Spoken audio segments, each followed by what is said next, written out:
Exit 10 on I-89 intersects with one of Vermont's great roads, State Route 100, as well as one of its great towns, Waterbury. My wife and I love being here in Waterbury. We live right in the village. I can walk to my house from here. A Memphis native, Joseph Pensack moved to New England in 2001, living and working previously in Burlington, Vermont.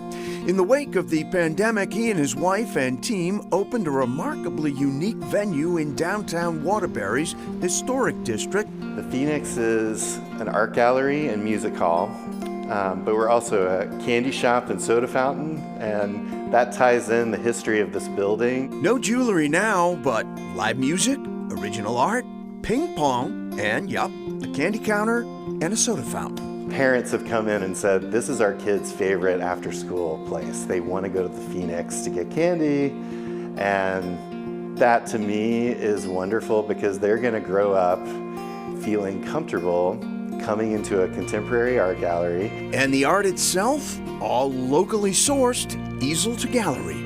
Vermont has the highest per capita number of artists in our state than any state in the country. So I could curate shows with just Vermont artists for decades and never run out. Also locally sourced, that little soda fountain where I finally got to try legendary Rookie's Root Beer, still brewed only in small batches by a Burlington couple. That is good. From Waterbury, it's 26 miles west on 89 to Lake Champlain and Vermont's largest city, Burlington. Popularly associated with the career starts of both Bernie Sanders and Ben & Jerry's, whose Fish Food celebrates the fact that Burlington is also where the band Phish originated in 1983, right here on Main Street at legendary Nectar's Lounge. Nectar gave them a chance to play every Sunday, Monday, and Tuesday, you know, for $100. They'll cost you a little bit more than that now. Yeah, they'll cost a little more now. Do you still get folks who come in here for shows who remember seeing Phish play here? Yeah, all the time. Yeah, and at least 10 people a day take a picture underneath that sign out front. True Phish fans here make sure they get a selfie in front of this mural based on the band's third album. Outside, more murals along the lounge exterior. Truth is, outdoor art murals sprout like mushrooms in Burlington and have for years. What is it about murals in Burlington? We have a lot of artists in this town, and in the 70s, a lot of them moved up here, and they just have stayed because it's such a great town. Photographer Carolyn Bates has documented this signature of the city in 2 volumes of a book called Street Murals of Burlington. I think I photographed about 150. Some are gone. Yeah. We did find one building's murals that were actually painted by its owner. We had painted the colors on the building at first, but it just needed more expression. And then you just kept going.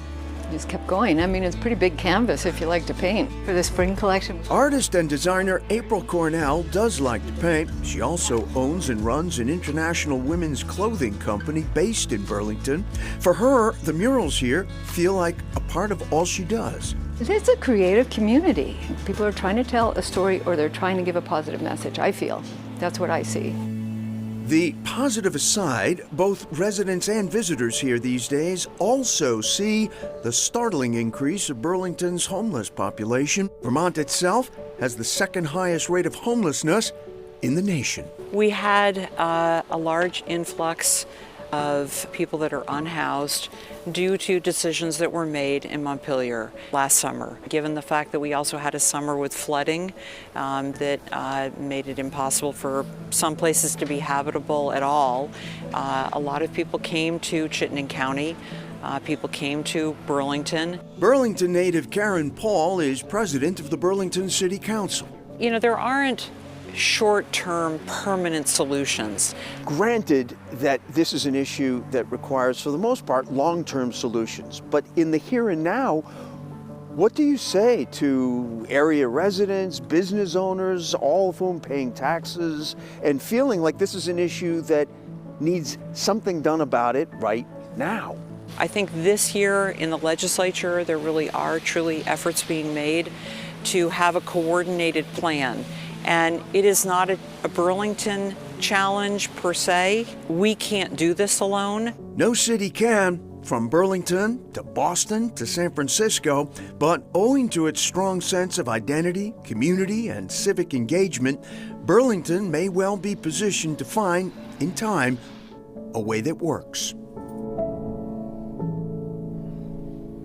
Oh, and hard news to hear is that Burlington saw its homeless population triple in 2023. Triple. So it is a challenge, as you've heard in that piece. And there are efforts being made to remove some of the encampments that happened last year. However, other ones cropped up. So this continues to be sort of an ongoing problem in their public spaces there. Still ahead, a look at nature's works of art.